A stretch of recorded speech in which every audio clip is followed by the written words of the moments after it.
welcome to the Gas to Bitcoin panel. Thanks, y'all, for coming out to beautiful Round Rock, Texas. For those of you that are not from Texas, you should consider moving here, yesterday. So we welcome you with open arms. Our governors love to say that Texas is open for business, and that means Bitcoin business as well. So come on down. But let's get started with our panel. Why don't you all each, starting here with Eric, tell us briefly who you are, what company you're with, and what you're doing. You guys can share those over there. Can I wear my sunglasses? It's a little bit bright here. Hi, my name is Eric Carlos, and I'm at Bridge Energy Solutions. My background is in all things power generation, gas transmission, gas processing. I spent, like a lot of us here in Texas, a little bit of an oil and gas background. Worked around the world, and I worked for a company named Solar Turbines, was at Siemens for a while. And after I left, I kind of tripped over Bitcoin. And I never looked back. Griffin? My name is Griffin Havey with Olympia Creek Technologies. Oil field background. I've been a landman since 2005. Grew up in the Barnett Shale, and my dad was a nuclear engineer, so energy density always came kind of natural to me. The thing that happened for me when I found out one of my other buddies in the oil field had a stranded gas asset, and the only way he could monetize it was a container full of these computers that I had no idea about. He told me how much he was making at MCF, and I never could unsee that, and here we are today. Hi. Is it on or not? Sorry. Hi, I'm Al Kaplan. I've got 40 years in the oil and gas industry, building things all over the world, project director through Chief executive with the oil company. I'm Chief Operating Officer for Bridge Energy Systems. Marshall Holbrook. I'm with Passan Industries. I guess I started because I was trying to find something that I could do with my electricity back in 2016, and I stumbled across this thing called an ASIC computer. And like a lot of people here today, I had no idea what it was, but I found a way to get more value out of my gas molecules. And I've been helping people ever since 2016.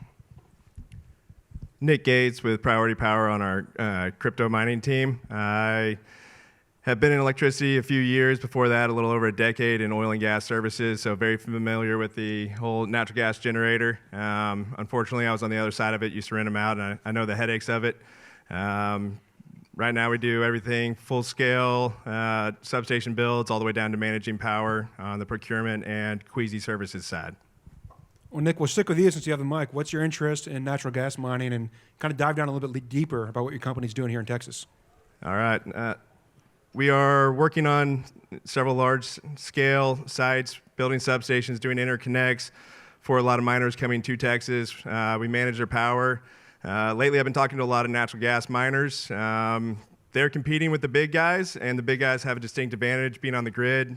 Besides the scale and low cost of power, they have the upside, which doesn't necessarily translate over to the natural gas side for a lot of these guys because they're not looking at it that way. So what we're working to do is connect a lot of that generation, back into the grid. So, in emergency situations and or economically, they have the same upside that someone that was drawing power off the grid would, in the same situation, so they can, compete in a better way and net down their power cost. Thank you. Marshall, are you on grid or off grid? Off grid. Tell us more. So I got natural gas wells. I was a natural gas producer 22 years, 23 years. I guess I'm going to be 43. So I started when I was 20. So 23 years veteran in the oil and gas.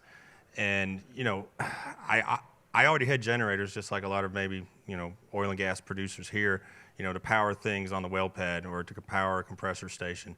And I had that generator, I had extra power. So I was trying to figure out what to do with that extra power. And that's really, I just started stumbling across it and just went down the rabbit hole of building a data center, starting with 5 ASICs, going to 10, going to 20, going to 50. At one given point in time, I did have about 600 and some odd S9s running, almost a megawatt. And that's kind of the rabbit hole. So to be off the grid, I'm like, what I see the advantage of is, taking your gas molecules and staying off the grid. I know the big boys can spend 20, 30, 40 million dollars to get that sub 3 cents power rate. with a few $1 million investment, you can take your gas molecules, do the exact same thing, and probably even rent your generator and pay for the fuel for probably a 4 cent, 4.2, 4.3.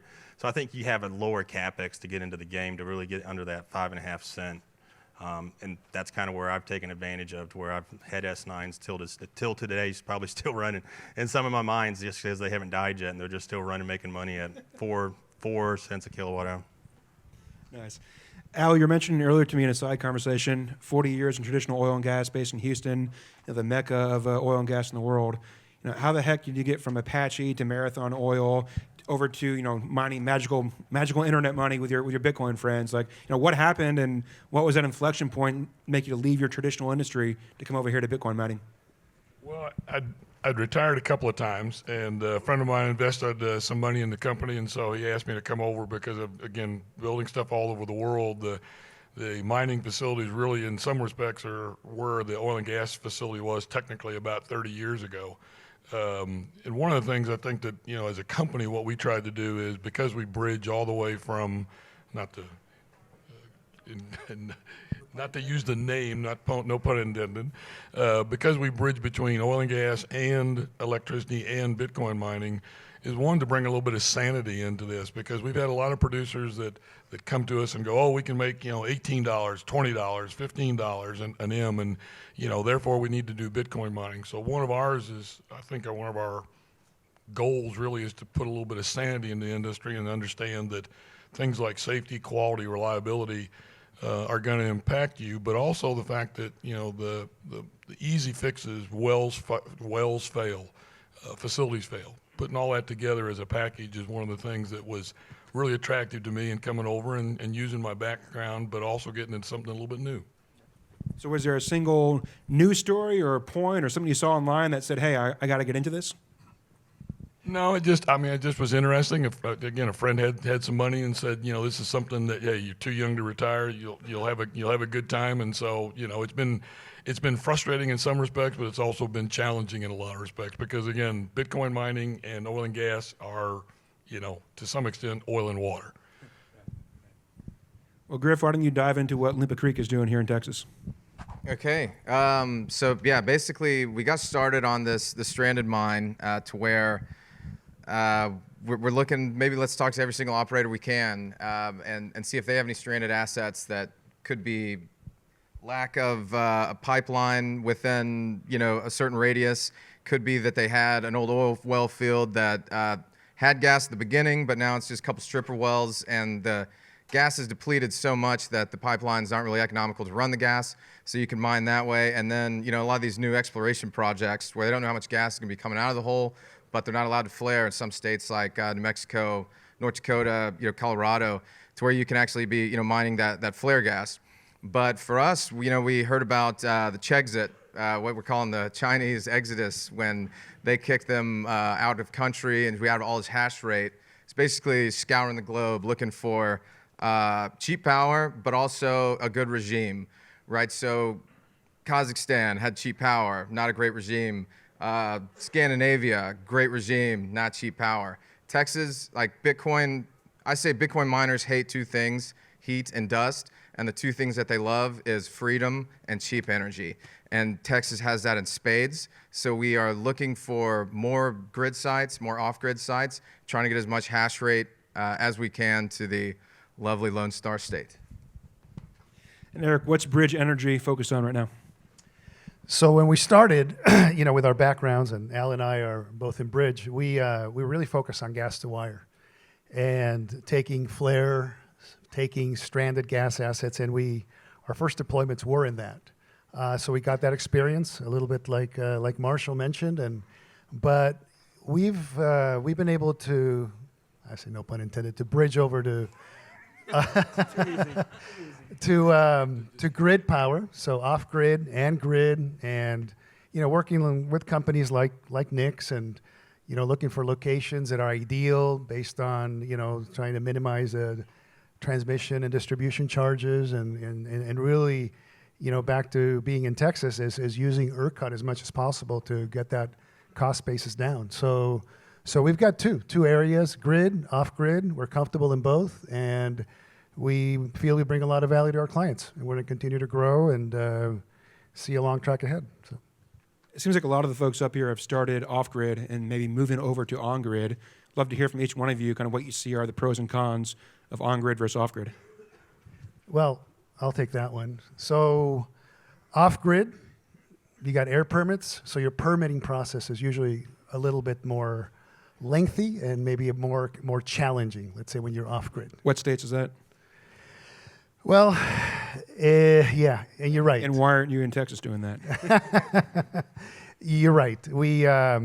It does vary from state to state, county to county, and also when you're running generators, it's not just that. I mean, you also got noise issues to deal with, not just with the generators, but also with the Bitcoin miners. So, you know, we've learned about the permitting process. We've learned about being friendly with your neighbors, about developments and trying to figure out how far the noise will travel. We've learned a lot, and sometimes the hard way.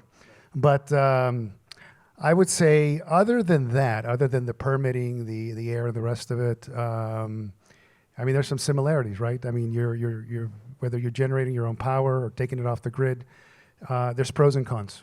And I won't go through all of them, otherwise they'll be here for 20 minutes, and I'm sure my colleagues here can continue on the rest, but there's a lot of pros and cons. Well, Griff, y'all got your start off-grid. And what are you looking at now? Yeah, I say off-grid natural gas mining is like the gateway drug into grid mining. And then once you're on the grid, you're starting to see other opportunities of how you can be off-grid. But at $6 or $5 gas, a lot of less people are wanting to talk to you about selling that gas because they're too busy partying, right? So the macroeconomics, I think, have a lot to do with how economical off-grid mining is, and at a certain time, it depends on what Bitcoin's doing. But the way that we can all, I guess in Texas, we're just spoiled. We have a great grid, deregulated. We have like a good business environment that any people on different grids are not having the same environment as me. So I have to say that little nat gas mining to grid mining, and then back to putting gas on grid. That's my full circle right there. And I think that the big difference with off-grid is that, as everybody who lives in Texas knows from last winter, 40-50% of our power went offline, and virtually all of it, or the vast majority of it, was natural gas. So natural gas wells freeze. Very seldom do operators, especially on stranded gas, spend the money to winterize their wells. In addition, you've got power generation equipment that requires maintenance, operations. Again, wintertime, not the best. So off-grid is certainly a lot more complex and a lot more labor intensive, and to be honest with you, a lot less reliable than being on the grid, especially in a place like Texas. I think being off the grid is very difficult. But if you know what you're doing and you have the right people that can steer you in that direction, taking an asset that's making zero for the state or even for a oil and gas producer, taking that, not having to lay a pipeline and putting a data center and generator on the location. I mean, it's the only way to go if maybe you're strapped for CapEx. You can't lay that pipeline. Maybe you can't get across somebody's property. Maybe they're just a disgruntled landowner. But this is just a way to utilize the digital pipeline. You can take today's technology, apply it to today's, living, which is, taking the internet, taking the AC computers that's been developed, using the blockchain to, take something that is worth nothing. And that's what I've tried to strive in my business, is to find those assets, find those stranded wells, find those partnerships of a midstream pipeline that, or even, a large oil and gas company who just says, we got a lot of our gas hedged, we can't, benefit from the price going up to $5-6 like it just did. We're still hedged at $1.50, $2, because we had to do that to pay our bills, and we did that over years and years and years. And every time we buy another company, so we want to trickle into what this technology of today can do, and we want to take 20% of our gas and use it to mine Bitcoin. I look at off-grid mining as more of a solution for the oil and gas company. So if you're burning natural gas, and like a lot of what they've said so far is either, someone didn't put the CapEx in to put a pipeline out there, it's flare, which just means, the pipeline hasn't caught up. All those are solutions for the oil and gas company, and bar none, their economics improve substantially. In terms of CapEx, I would almost disagree to another standpoint and say CapEx on grid is actually, especially if you're going large scale per megawatt, a lot lower than having to pay for the generators. Everyone's already hit on reliability, but the big thing where I think I'm like really focusing on connecting the two is the upside. Whenever a miner shuts down, they're paid to do so. So, an off-grid miner that has 3 megawatts over here in ERCOT, he can connect in the grid, he can register, and he can sell that power back. I don't think there are enough guys taking advantage of that to net their power down and, potentially profit more than they would mining in a lot of, circumstances. And on top of it, support the grid in their local community. Anytime you're offering additional generation in the winter storm that he mentioned or any of those, scenarios where a certain type of generation falls off, you can flip on, you can make money to do so. ERCOT is, the most free market there is. And, with that, we have the best programs in order to do these interconnections, offer the grid stability, and receive the economic reward of it. So, and then the other thing I look at is scalability. You can grow on the grid much faster than you can off. Off, it, has a lot more challenging issues to get to that large scale. And once you either tie together that many small generators, or you get, one big one, you have a lot more air permitting. You have a lot of the regulatory issues that you would have as if you were a large scale generator on the grid. So, that's a lot of paperwork, a lot of registration, and you have to go through a lot of engineering and foundation work to make that happen. So, just the scalability and the upside on your power is where I think grid is distinctly ahead right now, and I think a lot of the natural gas guys are very busy getting out, and I think the next step in their progression, we're talking to several groups right now, is well, how do we make it a little bit better? And you do that by connecting into the grid. Here in Texas, if we get an ounce of rain or snow, the whole state shuts down, as I'm sure most of you probably know. Last week we had a big scare. Luckily, the grid held itself up, but a lot of the largest Bitcoin miners here in the state publicly announced that they were curtailing their operations. Riot, Whinstone, and Rockdale said they're mining at 2% of their capacity. For all of y'all that have operations in Texas or clients, did y'all curtail your mining operations here? And what made you do that? Why did you make that choice? I don't speak on customers specifically because we have a lot of NDAs signed, but you mentioned Whinstone. They have publicly said they're a customer of ours, and they are very good stewards of the community, of the state, and they voluntarily shut down their operation, to support the grid, make sure we had no issues, and the grid performed excellently. There were a lot of new laws that passed, throughout this last year between the winter storm and now that are going to add stability. And there's new programs in place that are offering, the stability that we need, and people are taking advantage of that, on the economic side, and in terms of grid stability, we're in a much better position than we were last year. The lights stayed on. This question's for everyone. We'll start with Eric. But as y'all are raising capital, trying to talk to folks outside of Bitcoin, they don't spend their lives on Bitcoin Twitter or deep in the industry like some of us are. I mean, how do you approach Bitcoin to someone you're trying to raise funds for what you're doing? How's that first conversation go? This is a constant conversation. I was just in San Diego and talking to my brother, and he's like, "What is Bitcoin?"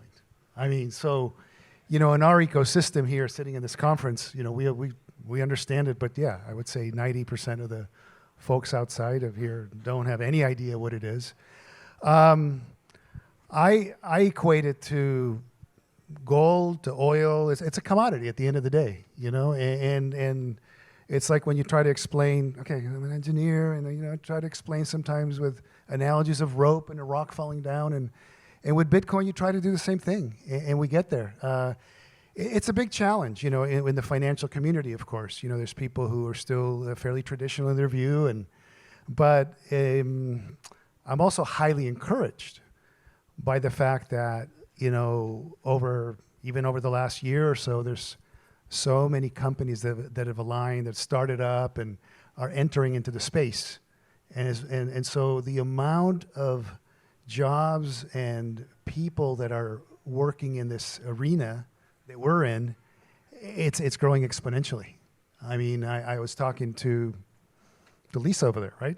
How many people in her company, right? Unchained went from whatever 20 people, now they're at 100. So I think that over the next 6 months, next year or so, it's not an exaggeration to say we're going to see maybe twice as many people working in this industry, and it's going to be a little bit easier to have those conversations with those folks that are today not in the space. Are you guys hiring? Let's talk afterwards. Not for me, for folks in the room that want to get in. Griff, how do you raise the money? Yeah, so I agree with him. We're still in the first inning, and I think that the first pitch is out there, and we got a guy warming up in the batter's box. And for us, we were talking to a lot of oil and gas guys when we first started out. And so for us, when we were raising money, it was about half oil and gas guys and then half Bitcoin guys. So we were able to have like our board members educate each other, on that aspect on the raise.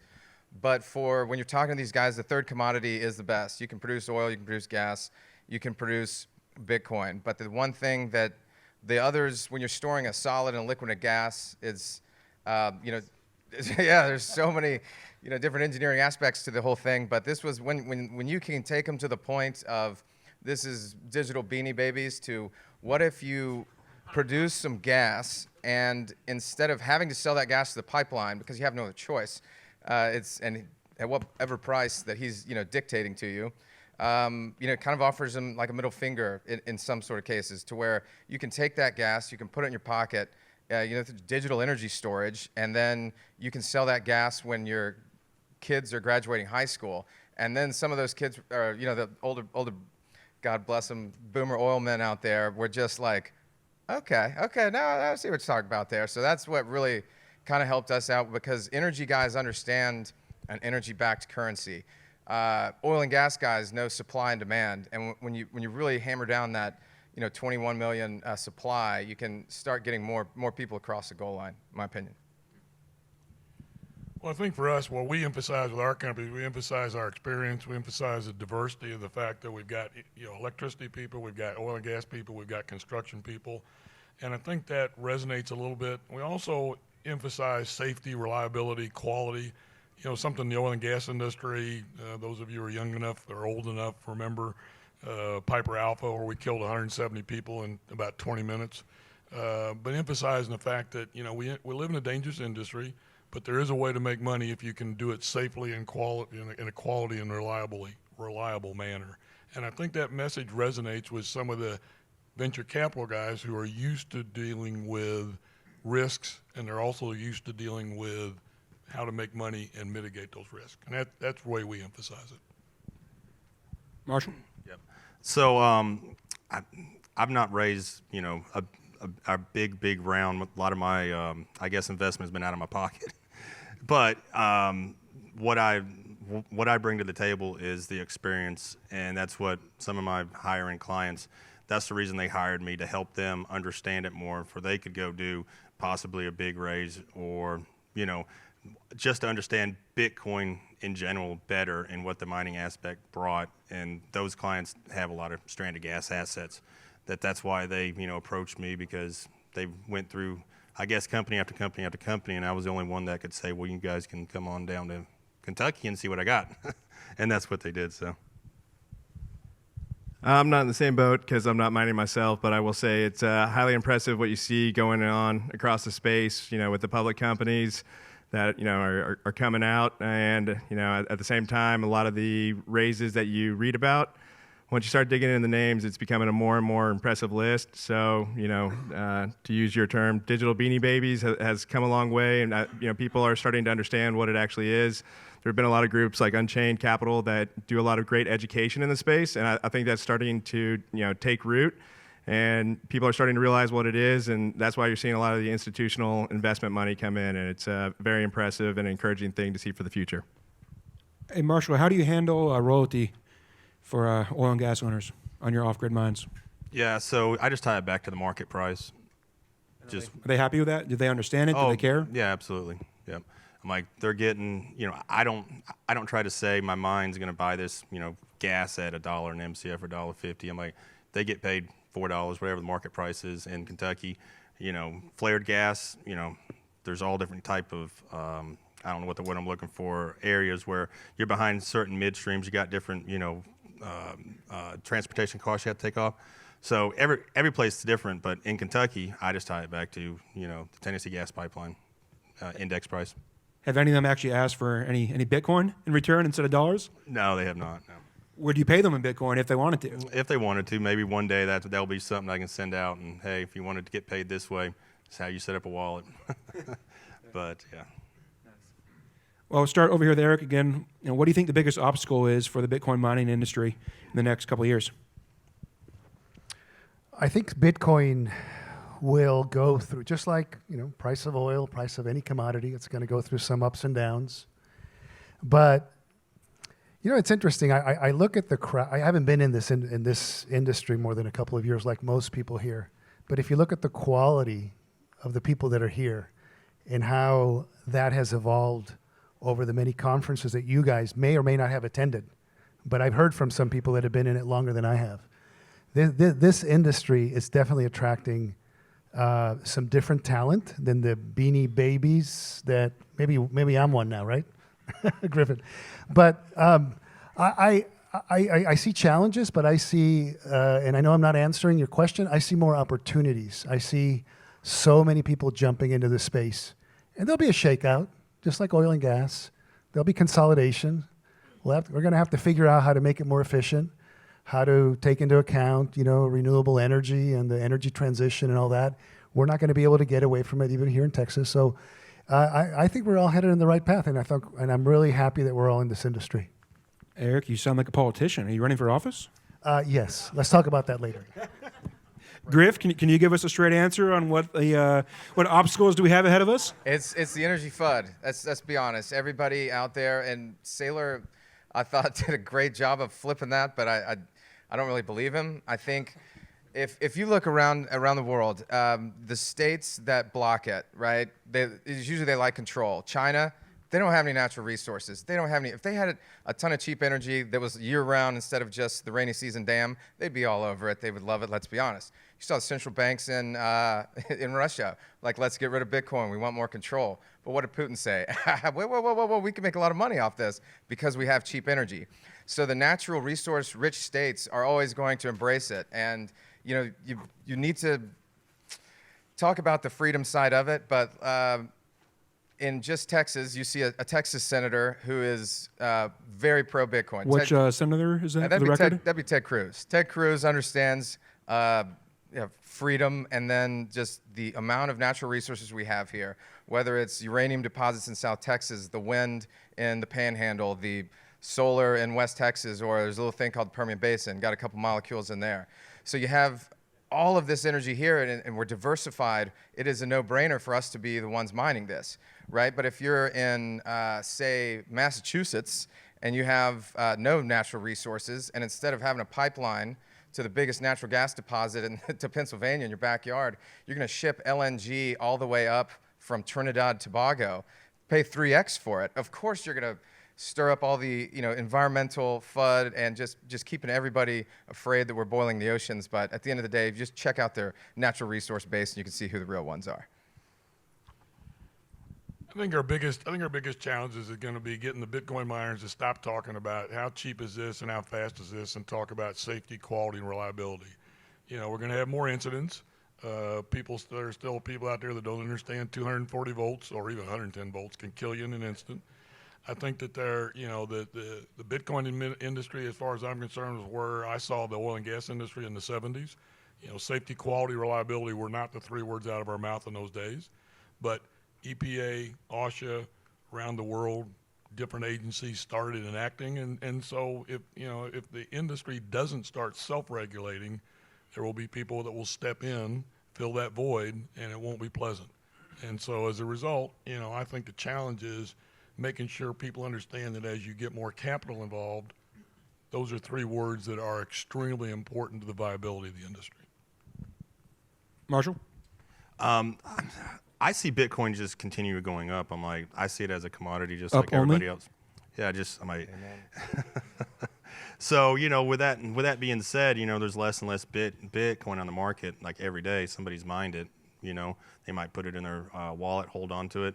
But as far as the safety thing, I totally agree that there's been a lot of data centers that I've done or not done, but I have purchased or seen over the last 6 years. I've gone out and worked for multiple companies, and I've seen these Chinese breakers blow lightning bolts through the data center. Things like that. That you want to use a company that's using Cutler Hammer, Square D components. They're not getting Chinese off-brand breakers or panels or whatnot. So yeah, safety is the number one, and I think everybody needs to agree with that. That you got to come safety first. 240 volts is nothing to play with. Absolutely nothing. So yeah. Nick, we're running out of time here. You want to close us out? Any final thoughts on gas to Bitcoin? Well, I was going to touch on that last one. This is a more important point if you've ever listened to Unchained. Crypto getting lumped in with Bitcoin, I think that's one of the biggest, challenges it's going to face in the, next coming years. They are very different things, and once people realize that, they'll be treated differently. And I think Bitcoin has a lot further to run than a lot of what's happening in the crypto space. Not to say there's not good things happening there, but they're very different, and I think that needs to be distinguished. Do we have time for Q&A? Is our organizer giving us the cue? I think we're getting the hook, but if you guys got questions, come find the panel afterwards. Thank you for joining the Gas to Bitcoin panel.